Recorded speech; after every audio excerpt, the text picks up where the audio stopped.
Spooky season is here, and I have a haunted house book that might just be for you. Today, we're going to be talking about Through the Midnight Door by Katrina Monroe.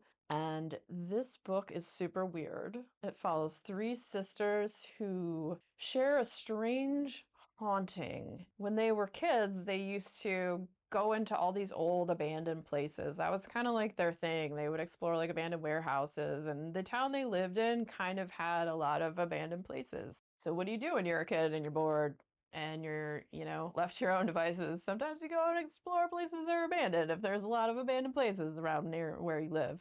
And so it follows the three sisters, Claire, Esther, and Meg. And when the three of them were pretty young, they had met up and they were just hanging out in this abandoned place. And someone seemed to be spying on them. They find this little ruffian. His name is Donnie, and he was kind of spying on them. And they're all like mad and whatnot. And the one sister's like, I'm going to beat you up and this, that, and the other. And he's like, wait, what if I show you guys someplace really cool? And they're like, I don't know. And so they're like, all right, fine. Take us to this cool place that you have, whatever. So the three sisters all go and follow him to this abandoned, creepy old house. And they all go in the house. And it's really weird. And they're looking down the hallway and they see all these doors, but when you look again, the doors have shifted and it's weird and there's different stuff. What ends up happening is the three sisters each seem to find a door of their own. And all the doors like look different and are weird. And when they get near the doors, these like keys pop out. Each sister goes in a door of this house and are shown horrific, horrible things that they never want to talk about ever again. They just want to forget. That day after they left that house, they are forever changed, and it seems like they brought a darkness home with them. On the synopsis of the book, there's kind of it's a major part of the story, and if you read the synopsis, you'll know what it is, but it is a spoiler. If you don't want to hear it, I'll put a timestamp down below to skip to. So we're in present time now. Everybody's grown up. Esther's married with kids. Meg's doing her own thing. Claire still lives at home with the parents, and she's a social worker. And so one night at 2 a.m., Claire calls up Meg, and Claire is in the house. They never really talked about what they saw.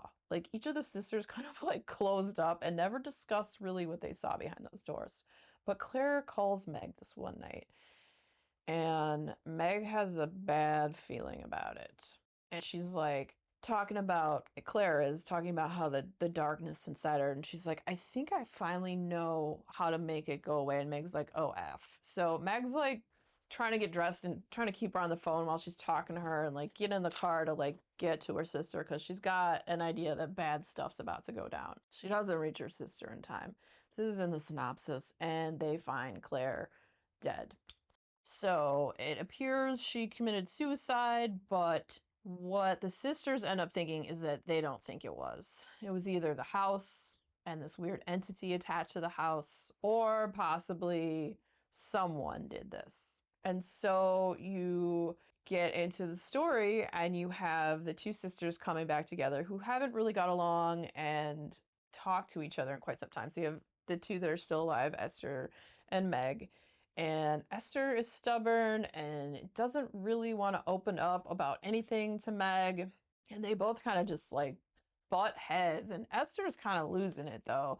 She is on the edge of what seems to be just her mind snapping.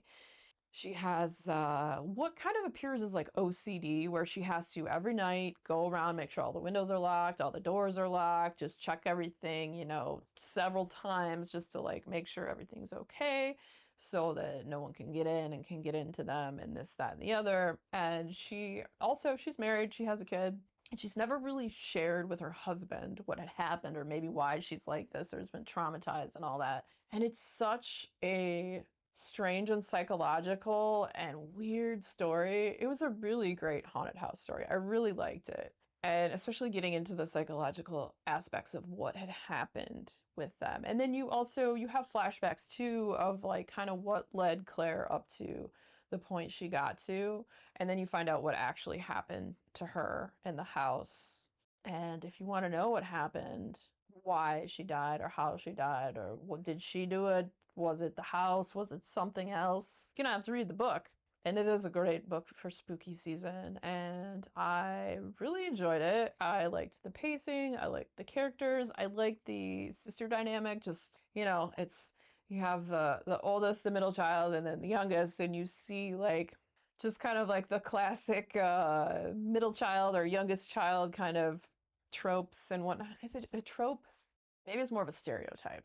And then seeing how like psychologically this affected them and them like holding all this inside and not really sharing what had happened to them might have not held this darkness so close to them, and infected them so greatly. And what was it that the darkness wanted? What was in that house?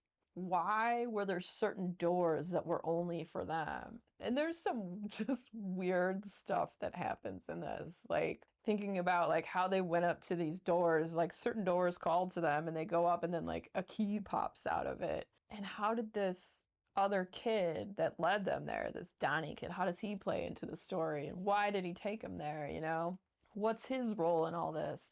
So if you like haunted house stories, it's absolutely fantastic. Great for spooky season, great for any time of year, because I like to read spooky stuff all year long. But since it is that time of year, if you're looking for a good haunted house story, Through the Midnight Door is a great read. It's super weird, and I highly enjoyed it. And if you are a fan of haunted house stories, the next video coming up will be about another haunted house book. So stick around, check it out. And if you enjoyed hanging out today, hit that subscribe button, come back, see me again, and we'll talk about more bookish things and weird stuff.